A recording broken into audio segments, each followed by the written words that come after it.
So when your insulin levels are constantly raised all day long, guess what? It creates a lot of inflammation within the body.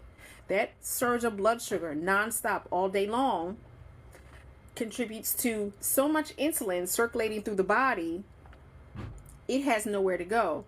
Often, we can't store it as adipose fat. We can't store it around that middle like cortisol.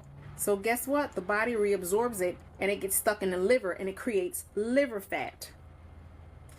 A lot of my clients that I see on a daily and weekly basis as a hair loss practitioner, when they come in and I review their blood work, all I see is liver fat, liver fat, liver fat. So I say, you have problems with glucose, A1C, and insulin levels. Are you a drinker? They'll say, no, I don't drink.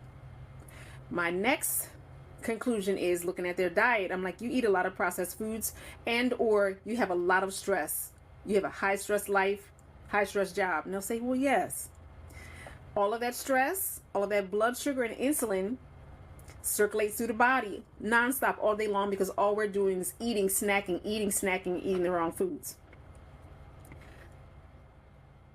What this does is high liver fat creates a situation for the body where it destroys the mitochondrial functioning of the cell. Now, each cell that runs through the body, every cell, there's no cell that does not have a mitochondria. Mitochondria forms the energy for the cell. It creates the energy through the cell so that the cell can split, divide, and create new cells and continue growing. Cells will never stop in the body. As long as you're alive, your cell growth doesn't stop.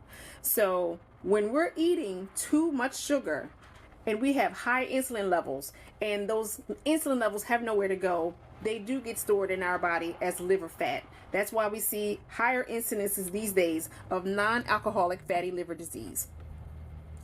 When we have high incidences of fatty liver, it destroys the mitochondrial functioning centers of every cell. So it doesn't matter if it's an eye cell, a muscle cell, a heart cell, a lip cell, a hair cell. Those cells, they discontinue growing at the rate they normally grow. Which is why when you see people, sometimes it looks like they've aged 1,000